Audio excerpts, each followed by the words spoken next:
I don't have a steady mind and I can't focus at one thing.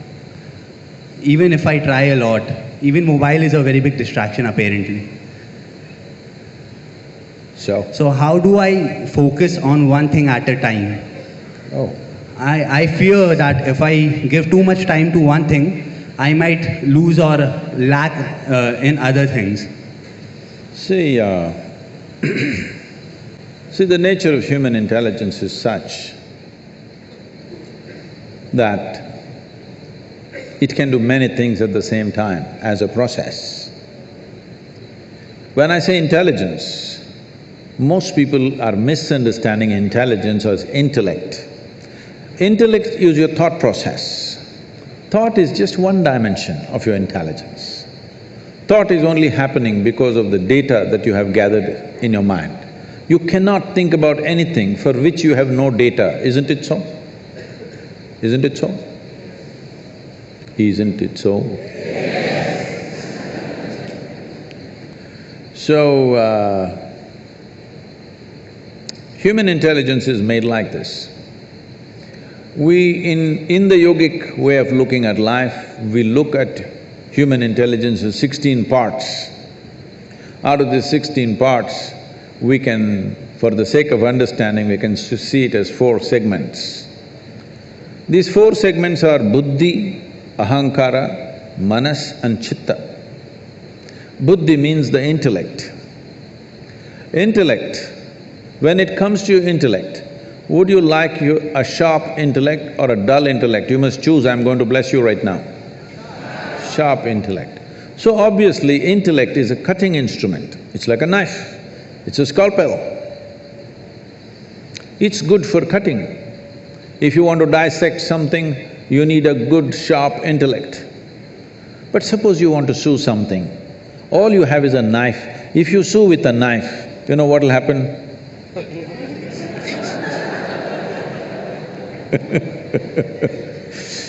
You will leave everything in tatters. But right now, this is the way we are going about because our education systems are focused just purely intellectual basis. This is a cutting instrument.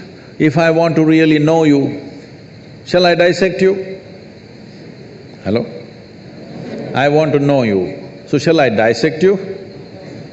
Well, some of you in your maybe pre-university studies, you dissected a frog and you were very excited how the heart was beating. The frog was not excited, believe me.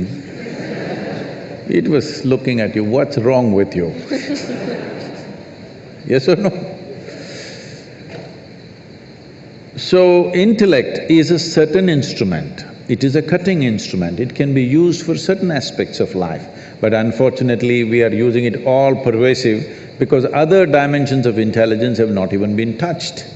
The next dimension of intelligence is called identity. The next dimension of the mind is called identity or the ahankara. Identity means, depending upon what you're identified with, that's how your intellect will function.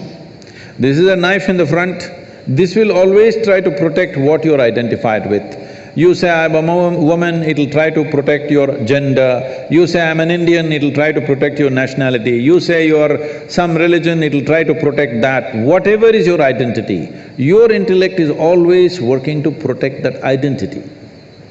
So how we establish this identity consciously is a very important part of education which we have completely ignored today, for which we are paying a huge price. In the traditional education, from 0 to 12 is balavastha, that means just to play, eat, sleep. So that the body and the brain should grow till they're 12 years of age, you should not try to teach anything, extract anything. From 12 to 24 is focused learning. This is called as brahmacharya, discipline of how to learn. Learn is not just learning other disciplines, but above all, learning about the nature of my own human mechanism, my intelligence, my different faculties, how they function, because if I don't understand this, I cannot really apply myself into anything. So, we always establish this, you might have heard of this, there is something called as aham brahmasmi. At the age of 12, this is taught to a child. Before we initiate a child into education, first he must take a universal identity, that my identity is the larger universe. Maybe today I'm an Indian, maybe today I belong to this religion or that religion, maybe I belong to this caste, clan or whatever, but my larger identity is with the universe, because education was seen as an empowerment. We don't want to empower you when your identity is narrow, because all the crime on the planet, all the corruption on the planet, all the horrendous things that people do to each other is only because of limited identity, isn't it? I can do it to you, but I can't do it to myself because this is me, isn't it? I can't do it to my own child, but I can do it to somebody else because this is mine and that is not mine. So before you are empowered with education, which is seen as a powerful tool for life, first thing is take a universal identity. Unfortunately, we've neglected. Because of this, today if you see, the cutting edge of technology and science always goes first for military use. Yes or no? So how to kill people, how to dominate somebody, how to destroy somebody, this is where our knowledge is going, simply because we did not establish a universal identity before education came to people. So the third dimension of your mind is referred to as manas. Manas means it's a silo of memory. When I say memory, it's not just what you remember, your entire body is memory. There is evolutionary memory here, there is genetic memory here, there is karmic memory here, there is articulate and inarticulate levels of memory, conscious and unconscious levels of memory, various dimensions of memory. We identify 8 different forms of memory. Right now, you may not remember how your great-great-great-grandfather looked like 10 generations ago, but his nose is sitting on your face. Body remembers, yes or no? Body absolutely remembers everything. So this memory is the basis of your intellect. If we take away the memory or de-link the memory from your intellect will become without activity. This is one important dimension of yoga, that we understood that if you want to continue the knife analogy, the intellect is like a knife. The hand that holds the knife is identity.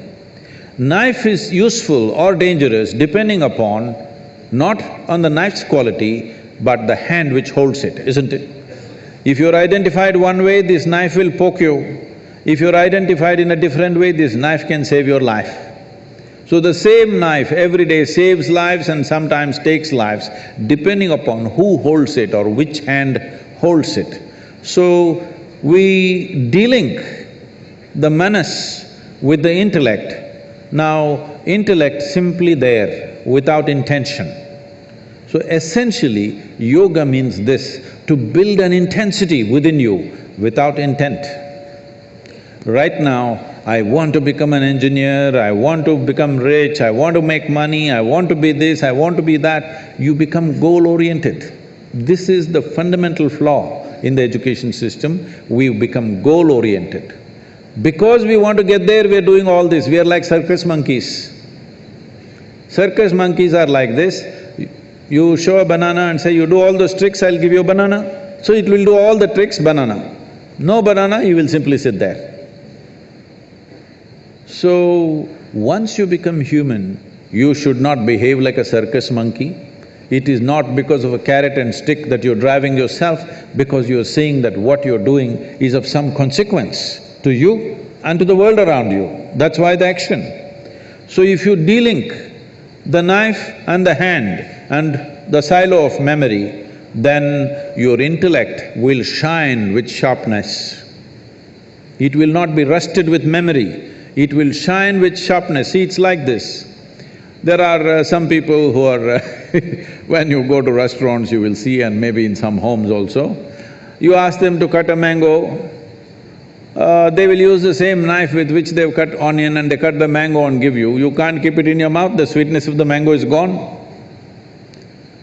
If the residual impact of whatever the knife has touched is there in it, slowly it will lose its purpose, isn't it? The same goes for your intellect. If the memory sticks to your intellect, after some time, it'll become a useless intellect because it becomes a highly prejudiced intellect. So, the entire yogic system is about this, to dissolve your identity and simply sit here so that your intellect will shine like a razor without any intent. Intensity without intent, if it comes into your intellect, you can do 25 things at the same time, just like that, okay? People keep asking me, Sadhguru, you have been busy the whole 6 months, not a day's break, then how did you write this poem? How did you think about this? How did you come up this plan? How did you design this one and that one? I have 12, 14 tracks running all the time, I just initiate and leave, they will run by themselves. See, when a computer is able to process something, if you feed and leave, it processes, isn't it? Isn't this a better computer than anything that you have ever used? Hello? Only problem is you did not read the user's manual for this one. You must read the user's manual. So just listening to videos is no good. We can teach you a simple practice.